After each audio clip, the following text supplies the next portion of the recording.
lebih baik satu hari di belakang Tuhan daripada 1000 hari di belakang.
saudara dikasih oleh Tuhan, bangsa Israel adalah bangsa yang kita tahu semua adalah bangsa yang dikasihi oleh Tuhan, bangsa yang sungguh-sungguh menjadi harta kesayangan Allah. Tetapi kalau kita lihat dalam perjalanan mereka dari tanah Mesir menuju tanah yang dijanjikan oleh Bapa, ternyata ada banyak hal yang bertentangan yang mereka lakukan. Mereka justru kebanyakan memberontak, mereka kebanyakan bersungut-sungut ketimbang taat kepada perintah Allah. Tapi saudara, dalam keadaan itu Allah begitu mengasihi bangsa ini. Ya, pemimpin demi pemimpin berganti, saudara. Tibalah waktunya seorang Sedekia yang menjadi raja atas Yehuda pada saat itu. Dan Alkitab mencatat bahwa ternyata di bawah kepemimpinan raja ini justru orang-orang Israel mulai kembali menyembah berhala. Ya, mereka menyembah Allah yang bukan Allah yang telah membawa mereka keluar dari tanah Mesir, tetapi justru mereka menyembah Allah-Allah lain, ilah-ilah lain yang sesungguhnya hanya membuat hidup mereka yang terpikat untuk hal-hal duniawi, kedagingan, yang pesta pora dan macam-macam, saudara. Akhirnya Tuhan mengizinkan ya kerajaan Nebukadnezar waktu itu untuk memerangi dan mengalahkan orang-orang Israel. Sampai pada akhirnya mereka ditawan ya di Babel, dibawa semua, saudara, ya semua dihancurkan dan orang-orang Israel itu dibawa di Babel selama 70 tahun. Saudara yang dikasih oleh Tuhan, ini bukan waktu yang singkat, saudara. Ini kalau hitung-hitung seumuran dengan kehidupan orang yang saat ini, ya. Karena manusia, Alkitab katakan 70 tahun, bahkan kalaupun sampai 80 tahun itu udah mengalami hal-hal yang tidak baik dalam kehidupan orang tersebut, ya. Tapi saya percaya dan saya terus berdoa bahwa orang yang hidup di dalam Tuhan sampai masa tuanya mereka dipelihara oleh Tuhan, amin. Sampai masa tuanya mereka digendong oleh Tuhan, sampai putih rambut kita Allah tetap setia menyertai menolong kita. Nah, saudara, apa yang terjadi? Yang ketika mereka berada di Babel, ya, mengalami banyak penderitaan yang begitu hebat, ya. Mereka tidak pernah terpikirkan bahwa mereka akan mengalami penderitaan yang begitu mengerikan, ya. Dan itu dialami oleh bangsa Israel. Saudara yang dikasih oleh Tuhan, ya, satu waktu Yehezkiel Tuhan bawa, kalau baca di dalam Yehezkiel pasal 37, itu Tuhan di sana membawa Yehezkiel untuk melihat kondisi, melihat keadaan bangsa Israel saat itu. Ya, ayat pertama dikatakan bahwa ketika Allah menguasai kehidupan Yehezkiel, lalu kemudian Tuhan membawa dia untuk melihat seluruh kondisi, seluruh keadaan daripada bangsa Israel. Alkitab mencatat dengan jelas bahwa kehidupan mereka itu bagaikan tulang yang tidak ada semangat, tidak ada gairah, tidak ada kehidupan di sana, ya. Dan akhirnya Tuhan tanya kepada Yehezkiel, anak manusia, apakah menurutmu ya tulang-tulang ini akan hidup kembali? Ya. Lalu Yehezkiel berkata, Tuhan, Engkaulah yang tahu. Ya. Oleh sebab itu, ketika Yehezkiel berkata demikian, Tuhan mulai memerintahkan Yehezkiel untuk bernubuat terhadap tulang-tulang itu, ya, supaya apa? Tulang-tulang yang sudah kering, tulang-tulang yang sudah tidak ada kehidupan itu bangkit kembali, ya. Akhirnya Yehezkiel mulai taat, saudara, ya. Dia mulai menubuatkan tulang-tulang yang sudah kering, ya, mulai menubuatkan supaya urat-urat terhubung satu sama yang lain, ya, supaya tumbuh daging sehingga tulang yang tadinya kering, tulang yang tadinya tidak ada satu kehidupan, ya, pada waktu nubuatan itu disampaikan, maka Allah bekerja dengan luar biasa, ya. Dan Alkitab mencatat, saudara, ya, Alkitab mencatat bahwa ketika Yehezkiel selesai menubuatkan, ya, tulang-tulang tersebut, maka terdengarlah satu derak langkah yang hebat, ya, yang dia dengar, dan dia melihat bahwa tulang yang tadinya kering, tulang yang tadinya mati, mulai bergerak, saudara, mulai tersusun, ya, mulai membentuk, ya, daging-daging mulai tumbuh, sendi-sendi urat-urat mulai tersambung satu sama yang lain, sehingga tulang yang tadi itu mulai hidup kembali. Saudara, dikatakan dalam ayat 11, ya, itu adalah keadaan bangsa Israel yang sudah tidak punya pengharapan. Nah, saudara dikasih oleh Tuhan, orang yang tidak punya pengharapan itu bagaikan tulang yang sudah kering tadi. Haleluya. Di tengah-tengah penderitaan, di tengah-tengah masalah yang begitu hebat yang mereka alami, ya, secara rohani Tuhan bawa Yeskiel untuk melihat kondisi mereka, bahwa mereka itu tidaklah lebih baik kehidupannya, ya. Tetapi ketika firman disampaikan, nubuatan disampaikan, maka keadaan mulai berubah. Yang tadinya mati terjadi satu kehidupan yang luar biasa. Saya percaya bahwa firman adalah firman yang hidup. Amin. Pada waktu kita sampaikan, pada waktu kita respon firman itu, maka saya percaya terjadi satu kehidupan yang luar biasa di dalam seluruh kehidupan orang-orang yang percaya kepadanya. Ya, oleh sebab itu dalam Mazmur pasal yang ke-126 ini menceritakan tentang keadaan mereka setelah pembuangan selama 70 tahun di kerajaan Babel waktu itu. Ya. Dan zaman itu, ya, ada para nabi-nabi, salah satunya adalah Ezra, ada Zerubabel, ada Yosua, dan ada beberapa nabi yang lain yang memimpin mereka untuk kembali ke Sion. Ya, makanya di situ dikatakan bahwa ini adalah merupakan nyanyian siaran. Nah, kalau bicara siaran, ya, kita kenal sebagai apa? Kita berkunjung, ya, berkunjung ke tempat-tempat yang memiliki nilai-nilai sejarah yang luar biasa, atau bahkan tempat-tempat yang memiliki nilai budaya yang menurut kita, wah, ini penting sekali untuk kita ketahui, untuk anak-anak kita ketahui dan sebagainya. Nah, saudara, di sini ternyata kalau Alkitab menerjemahkan tentang siaran itu berjalan naik, saudara. Berjalan naik menuju tempat yang mulia, tempat yang luar biasa, yang dimaksud adalah Sion. Nah, apa dan kenapa Sion? Haleluya. Saudara dikasih oleh Tuhan, Sion adalah satu bukit yang berada di Israel. Saya berharap satu waktu kita bisa ke sana. Amin. Haleluya, luar biasa. Kita punya iman, kita punya Tuhan yang besar. Haleluya. Tapi selalu tepat waktunya. Kalau Tuhan bicara, ayo kita pergi, maka mari kita ramai-ramai pergi. Amin. Haleluya. Saya punya iman dan saya percaya bahwa Alkitab berkata segala sesuatu yang kita imani di dalam Tuhan, Tuhan akan mengerjakan sesuatu itu tepat pada waktunya, sehingga kita bisa menikmati, mengalami hal-hal yang indah yang luar biasa bersama dengan Tuhan. Nah, ternyata Sion itu adalah satu bukit yang berada di Yerusalem, saudara. Nah, dulunya Sion ini adalah tempat di mana atau dikuasai oleh para musuh. Lalu kemudian ketika Daud menjadi seorang raja, Daud menjadi seorang pemimpin, maka mereka memerangi dan mengalahkan musuh-musuh yang ada di Sion itu. Mereka merebut Sion itu, lalu kemudian menjadikan yang namanya kota Daud. Haleluya. Jadi Sion berubah menjadi kota Daud. Nah, di sanalah Daud berencana untuk membangun bait Allah itu. Bait Allah yang kemudian dihancurkan, ya, dan mereka ditawan. Jadi menjadi kota Daud, ya, atau tempat di mana Daud membangun satu kerajaan, ya, tempat di mana dia tinggal, diam, dan tabut Allah ada di sana, saudara.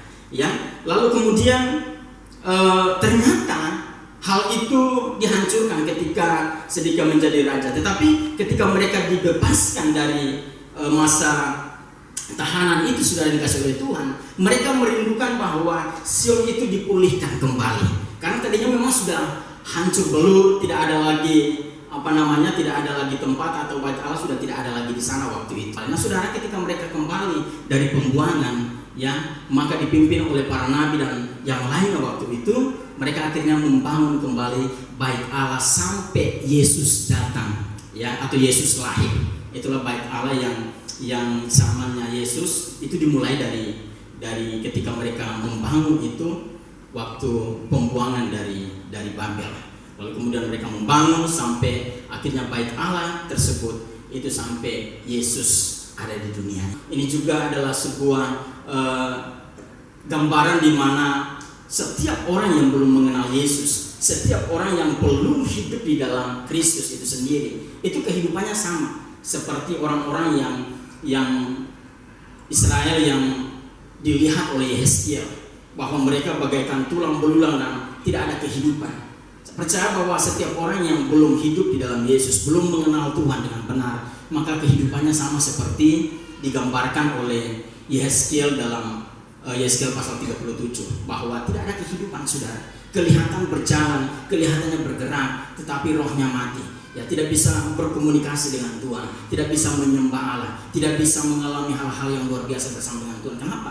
Karena hidupnya belum terkoneksi dengan Tuhan. Nah, kita bersyukur bahwa melalui pengorbanan Kristus, ya, kehidupan kita dipulihkan. Amin. Haleluya. Nah, ketika kita mengalami pemulihan dalam hidup ini, maka saya percaya ada satu sukacita, ada satu kegembiraan yang muncul dari kehidupan kita, ada satu seruan yang begitu hebat yang kita lakukan atas kemenangan-kemenangan yang kita alami di dalam kehidupan kita. Kita tidak lagi diperbudak oleh dosa, kita tidak diperbudak lagi oleh dunia ini, tidak diperbudak lagi oleh hal-hal yang begitu mengerikan. Ya, melalui pengorbanan Yesus kita dipulihkan. Oleh sebab itu, ya, dalam keadaan apapun, ayo kita tetap percaya bahwa Tuhan tidak pernah meninggalkan kita. Tuhan selalu ada untuk kita semua. Ya, di tengah-tengah pergumulan hidup, di tengah-tengah penderitaan yang mungkin hari-hari ini kita alami. Sebenarnya, saudara, pandemi ini itu belum apa-apa, saudara, dibanding dengan satu masa kesukaran atau penderitaan yang akan datang di kemudian hari. Ini belum ada apa-apanya, saudara. Tetapi, saudara, belum ada apa-apanya aja orang sudah mengalami ketakutan, mengalami kekhawatiran yang berlebihan sampai akhirnya bukan karena corona mati, tapi karena apa? Ketakutan, saudara. Ya, ketakutan. Nah, ini membuat banyak orang akhirnya mulai mengambil satu keputusan yang salah, mulai berpikiran yang salah, mulai membuat segala sesuatu yang menurut mereka itu baik untuk mengatasi persoalan-persoalan yang terjadi di dalam kehidupan mereka. Ada yang mulai mencari jalan pintas, ada yang mulai ini dan itu dan sebagainya. Tetapi bagi kita sebagai anak Tuhan, kita diajar untuk tetap berpengharapan kepada Dia. Haleluya. Karena pengharapan di dalam Tuhan itu tidak akan pernah mengecewakan kita. Amin. Oleh sebab itu, di situ dikatakan bahwa ketika Tuhan memulihkan keadaan Sion, keadaan kita seperti orang-orang yang bermimpi, saudara. Betul. Alkitab mencatat itu dengan jelas bahwa ketika seseorang dipulihkan dari kehidupannya, dari masa lalunya, ya, dari berbagai dosa yang merintangi dia, yang membuat dia terikat, terbelenggu, ya. Itu kehidupan orang itu seperti orang yang sedang bermimpi, ya. Sehingga ketika sadar, ya, hidupnya sudah berubah, ya. Ketika sadar, oh ternyata saya mengalami sesuatu yang baru. Ketika sadar, oh ternyata hidup saya bukan lagi yang dulu, tetapi hidup sekarang ini yang kuhidupi adalah hidup di dalam Kristus. Ya, oleh sebab itu sekali lagi Tuhan mengingatkan kita untuk tetap berpengharapan kepada Dia. Ya, di tengah-tengah keadaan yang begitu sulit hari-hari ini, ya, saya percaya bahwa Tuhan tidak akan pernah membiarkan kita sendirian. Dia selalu ada untuk kita semua. Nah, di situ dikatakan pada waktu itu mulut kita penuh dengan tertawa dan lidah kita dengan sorak-sorai. Pada waktu itu berkatalah orang di antara bangsa-bangsa, Tuhan telah melakukan perkara besar kepada orang-orang ini. Amin. Haleluya. Jadi orang bisa melihat, ya, bagaimana tangan Tuhan, karya Tuhan yang luar biasa membebaskan bangsa Israel dari masa tahanan itu. Ya, selama 70 tahun, saudara, sudah pasti ada yang sudah meninggal di sana, saudara. Ya, sudah pasti ada juga yang lahir besar di Babel pada saat itu. Tetapi sudah dikasih oleh Tuhan, ketika mereka bebas dari masa tahanan itu, ya, maka semua dunia melihat, mendengar, menyaksikan betapa luar biasanya perbuatan Tuhan yang ajaib itu. Ya, nah demikian juga dengan kehidupan kita, saudara.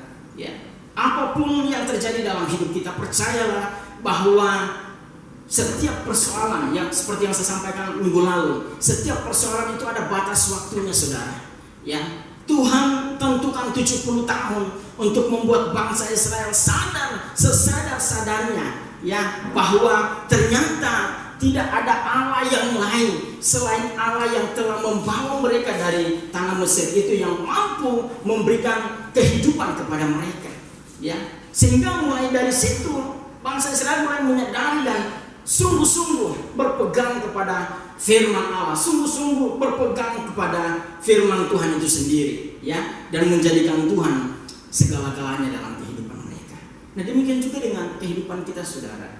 Ya, saya percaya bahwa di tengah-tengah penderitaan yang kita alami, di tengah-tengah persoalan yang kita alami, ingat bahwa selalu ada hal-hal yang besar yang Tuhan kerjakan dalam hidup kita. Amin. Haleluya. Ada hal-hal yang tak terduga juga yang Tuhan kerjakan dalam hidup kita. Nah, saudara, kalau hari ini kita masih kuat, hari ini kita masih beribadah sekalipun online, saudara, ini adalah anugerah Tuhan yang Tuhan berikan kepada kita. Oleh sebab itu, dalam keadaan yang demikian, ayo kita lebih sungguh-sungguh lagi, saudara. Baik jemaat Tuhan yang sedang berada di rumah, yang menyaksikan siaran langsung ini, saya percaya bahwa berkat yang sama itu sedang terjadi atas kehidupan kita. Hal-hal yang besar yang sama itu akan terjadi dalam hidup kita. Tidak hanya untuk bangsa Israel, saudara, tetapi untuk setiap orang yang percaya kepada Dia, setiap orang yang telah ditebusnya, setiap orang yang telah dipanggilnya dari kegelapan masuk di dalam terang yang ajaib. Kepada mereka lah perkara-perkara besar itu terjadi. Perbuatan-perbuatan Allah yang dahsyat dan hebat itu terjadi atas setiap orang yang sungguh-sungguh hidup di dalam Dia. Ya, oleh sebab itu mari kita tetap memiliki pengharapan di dalam Tuhan. Ya, saudara, ayat yang berikutnya dikatakan Tuhan telah melakukan perkara besar kepada kita, maka kita bersukacita.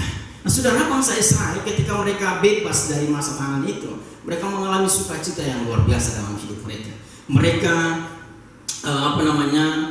berjalan menuju Sion yang Tuhan pulihkan, ya, sambil menyanyikan mazmur. Nah, saudara, mazmur ini adalah nyanyian rohani yang biasa dinyanyikan oleh orang-orang Yahudi ketika mereka beribadah, ya. Makanya banyak sekali mazmur-mazmur yang ditulis, ya, baik itu tentang siaran, baik itu tentang kemenangan, baik itu tentang pergumulan, baik itu tentang peperangan dan macam-macam, saudara. Dan bangsa Israel atau orang-orang Yahudi ketika mereka beribadah, mereka menyanyikan mazmur sebagai nyanyian pembuka di setiap ibadah atau bahkan di setiap doa-doa mereka.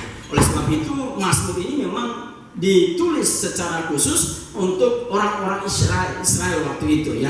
Jadi makanya ini yang mereka kerjakan. Nah, saudara, pada waktu bangsa Israel dipulihkan, ya, maka mereka bersukacita sama dengan kita, saudara. Ya, pada waktu hidup kita dipulihkan di dalam Tuhan, kita boleh bersukacita. Ya, orang-orang yang hidup di dalam Yesus sekalipun sudah tua, tapi masih kelihatan ganteng, saudara, masih kelihatan cantik. Gigi boleh tinggal 2, saudara, tetapi muka masih tetap kayak remaja. Amin. Kenapa? Karena ada kemuliaan Tuhan, saudara. Ya, itu sahabat saya yang sedang menyaksikan video ini, percaya bahwa Allah sedang mengerjakan perkara besar atas hidup kita semua. Ya, satu persatu, keluarga lepas keluarga. Kalau hari ini engkau bergumul untuk pekerjaan, percayalah Tuhan mengerjakan segala sesuatu indah pada waktunya dan engkau akan mengalami hal itu. Ya, kenapa? Karena janji Tuhan itu akan tergenapi bagi setiap orang yang berpengharapan kepada Dia. Haleluya. Di ayat yang keempat, pulihkanlah keadaan kami yang Tuhan seperti memulihkan batang air kering di tanah Negeb. Orang-orang yang menabur dengan mencucurkan air mata akan menuai dengan bersorak-sorai. Ayat yang ke-6, orang yang berjalan maju dengan menangis sambil menabur benih pasti pulang dengan sorak-sorai sambil membawa berkas-berkas. Nah, saudara, ini adalah pekerjaan kita untuk selanjutnya. Amin. Haleluya. Kita tidak hanya mengalami keselamatan itu di dalam hidup kita, kita tidak hanya mengalami kasih karunia itu di dalam hidup kita, tetapi kita juga terus berdoa agar supaya Tuhan terus pulihkan, ya, entah itu bangsa kita, entah itu keluarga kita, entah itu pelayanan kita, entah itu rumah tangga kita, entah itu anak kita, suami kita, istri kita, dan semuanya, saudara. Ya, ini merupakan satu doa atau satu kerinduan untuk supaya Tuhan terus memulihkan kehidupan setiap orang-orang yang kita kasihi. Haleluya. Karena Alkitab katakan bahwa satu orang diselamatkan, maka sisi keluarga juga mengalami hal yang sama. Amin. Haleluya. Oleh sebab itu bagian kita adalah berdoa kepada Tuhan, meminta kepada Tuhan, terus menabur dan terus menabur saudara. Menabur apa? Menabur doa kita, menabur kebaikan kita, menabur hal-hal yang bermanfaat sehingga orang-orang yang ada di sekitar kita melihat bahwa ternyata luar biasa, ya. Anak Tuhan itu sungguh-sungguh berbeda, ya. Orang Kristen itu sungguh-sungguh berbeda daripada yang lainnya. Pada waktu difitnah kita masih tetap mengampuni. Pada waktu kita diceritakan yang tidak baik, kita tetap mengampuni, kita tetap mengasihi, kita tetap merangkul mereka. Apapun perbuatan-perbuatan jahat yang mereka perbuat, bagian kita adalah mengampuni. Bagian kita adalah berdoa untuk mereka. Haleluya. Dan saya percaya pada waktu kita menabur dengan mencucurkan air mata, ya. Pada waktu kita berlutut, berdoa, ya, maka saya percaya ada waktunya di mana Tuhan akan jawab setiap doa kita. Ada waktunya di mana air mata yang telah kita keluarkan, ya, atau telah tertumpah oleh karena mungkin doa-doa kita, mungkin karena berbagai hal yang kita lakukan untuk Tuhan, untuk pelayanan, ya, untuk pekerjaan Tuhan. Saya percaya itu tidak akan pernah hilang begitu saja. Haleluya. Alkitab katakan bahwa jerih payah kita tidak akan pernah sia-sia, ya. Tuhan selalu mengerjakan bagiannya sesuai dengan apa yang kita kerjakan, apa yang kita lakukan. Oleh sebab itu, hari-hari ini mari saya mengajak kita semua untuk lakukan, kerjakan bagian kita. Haleluya. Kalau kita tidak bisa memberi lebih daripada orang lain, yang paling tidak kita bisa berdoa untuk mereka. Amin. Haleluya. Kalau kita tidak bisa memberikan sesuatu kepada orang lain, entah itu materi atau apapun, paling tidak saudara, kita berdoa untuk mereka supaya apa? Keadaan mereka baik-baik. Tuhan pelihara mereka, dan itu merupakan doa saya untuk seluruh jemaat Tuhan. Memang sangat rindu untuk bertemu. Haleluya.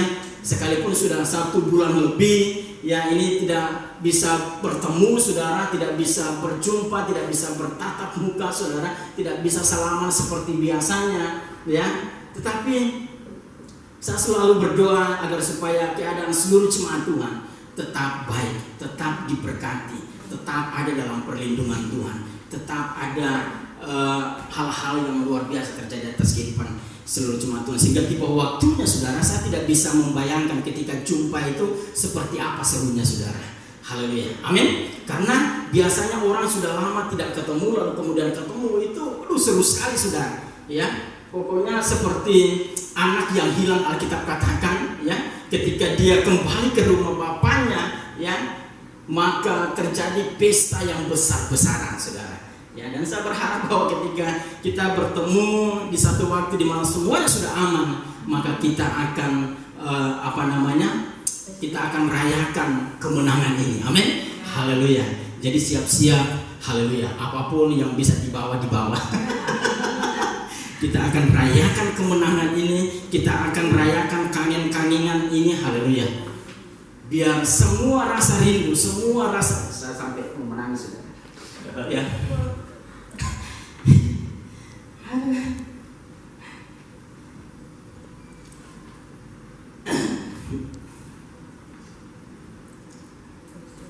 Tuhan baik.